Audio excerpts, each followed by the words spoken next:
Greetings, it's Mr. EOT here. I'm doing a reply to user mysticalforest about his video, Don't Blame God for Your Stupidity, because as we all know, nothing qualifies intelligence quite like having an imaginary friend. First off, he assumes that the major American laws are based purely upon the Ten Commandments. And that's what Christians mean when they say you get your morals from, God.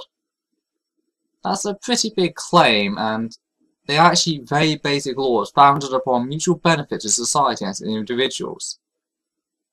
Do you know how we can see this? Take a look at other religions. So, for example, Taoism.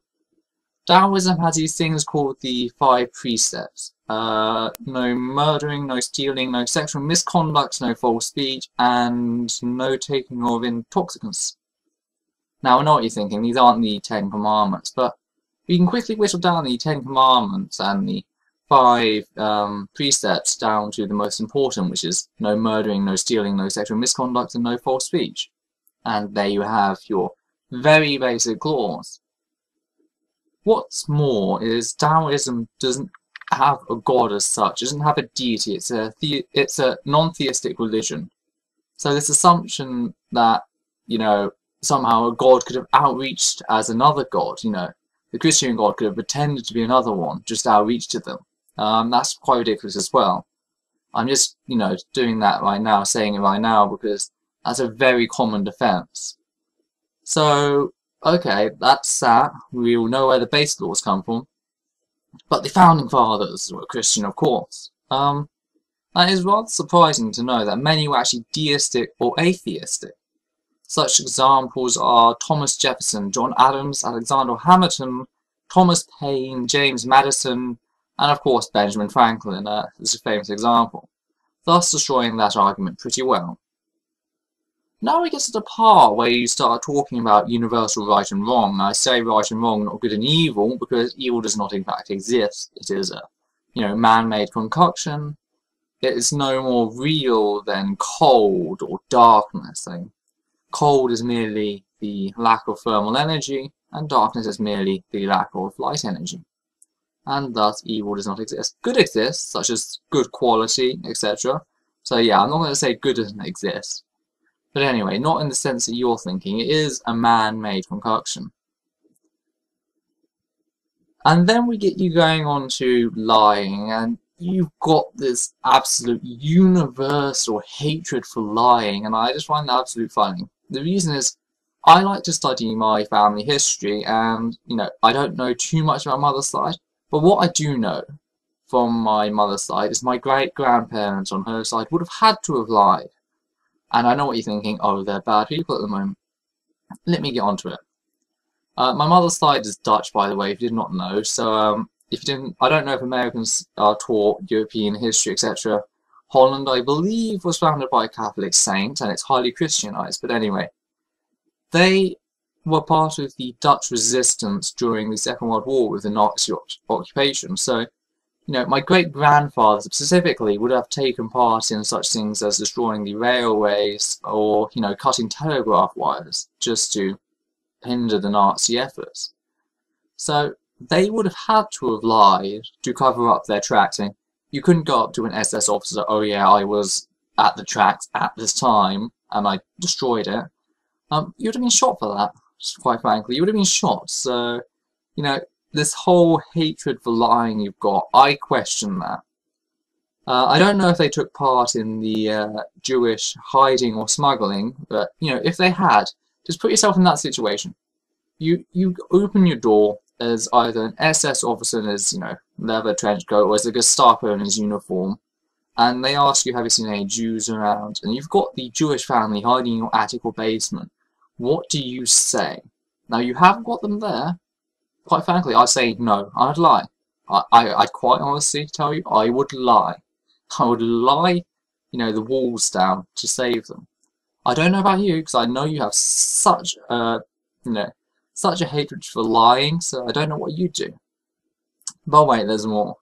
Of course, you go on to this whole thing about hell. That we're going to hell because we don't want to be with God. Now, when I talk about God's morality, I talk in the sense that I actually believe it exists. It doesn't actually mean I believe it exists. It's just, when talking about morality or something, it's very hard to discuss it and, not believe in it. So, temporarily, for an objective view, I will, talk as if he's real. But don't get your hopes up, I do not actually believe in God. So anyway, I want to run you through another scenario. I like doing this. So you're standing there, and a guy in a suit and a bowler hat comes up to you and he says, the boss wants you to join our crew. We want you to go in there, kill these people, rape these women, and don't forget to dispose of the children as well, because they rat on us.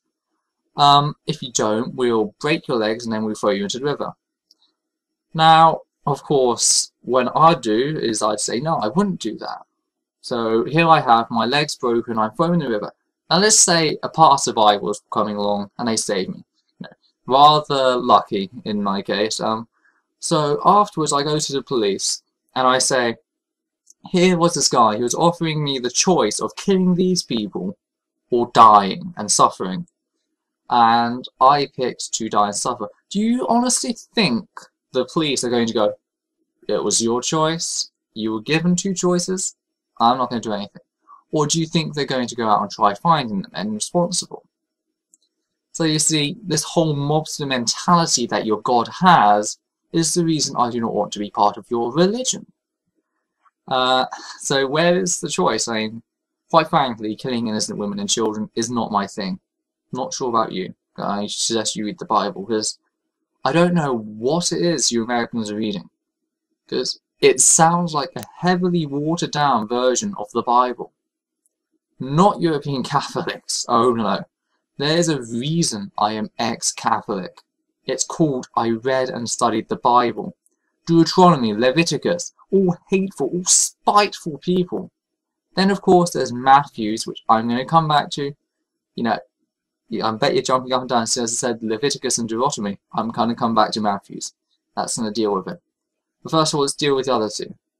I'm a bit of a feminist, so from Deuteronomy I pick a female targeted one.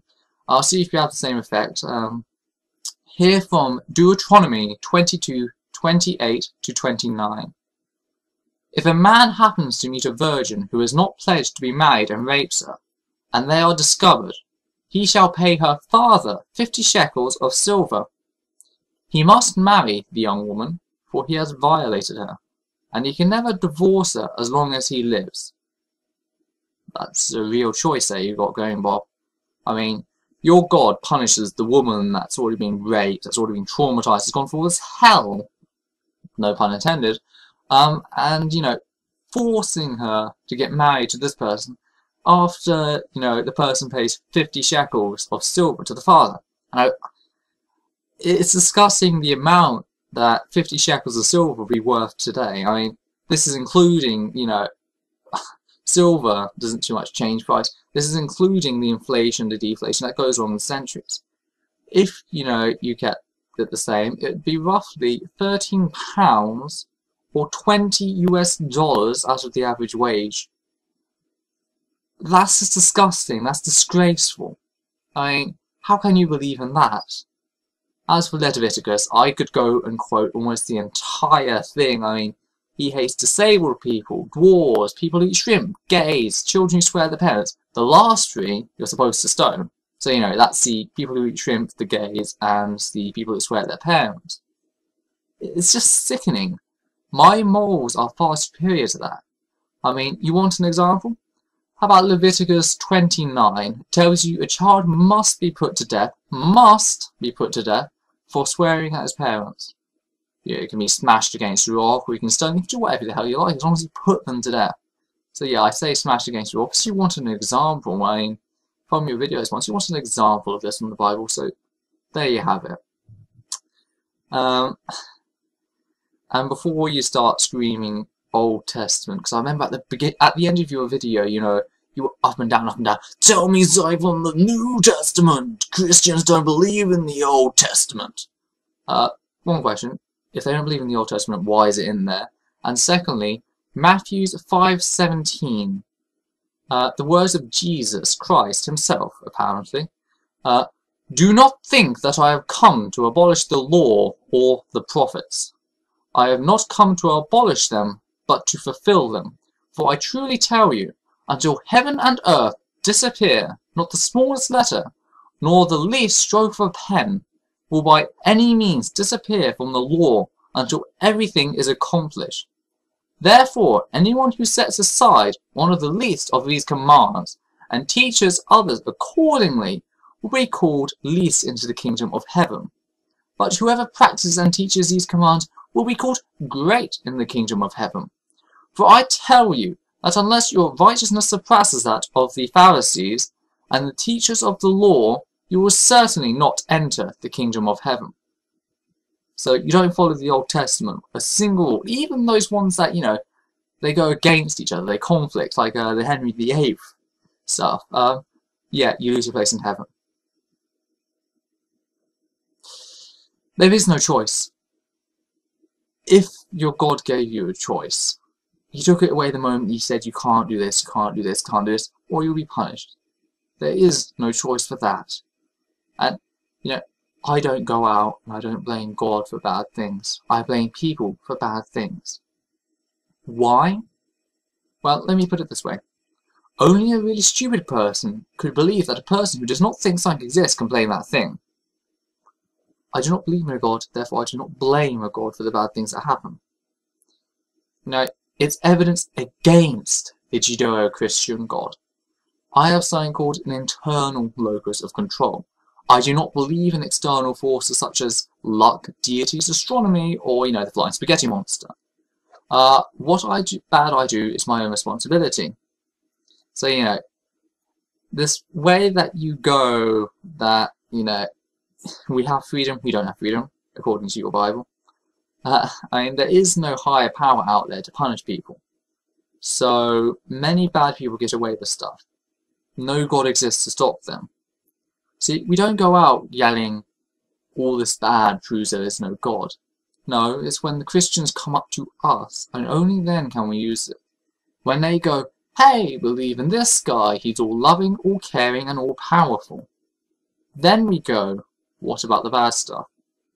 You're not attempting to help us, you're attempting to take away our freedom. And on the subject of freedom, I go on to our next subject. Slavery. Leviticus 25:44-46 gives us very clear instructions on how to keep our slaves, etc. And did I get that from the New Testament? No, but remember Matthew 5:17. If Christians did not follow the Old Testament, they're not getting into heaven, according to Jesus. So, I guess from the word Christian, I expected you to believe in Christ and Christ's word.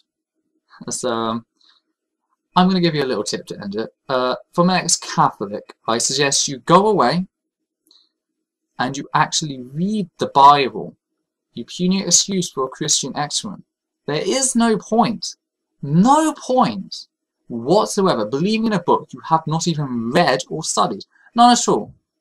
When you have taken the liberty to read the own book that you believe in, then you can come back. After you read the Bible, come back to me with some quotes. Come on, I'm looking for a challenge. Just come back with the Bible quotes and I'll pick through them. We have a word for, believing something and, not knowing what it's about. You were having an absolute tiff at the person's video that you do in response to, and you couldn't even quote any Bible quotes yourself. We have something called that. It's called hypocrisy, and it's done by small-minded people like you. Well, thank you for watching, and this has been a great pleasure. This is Mr. EOT, out.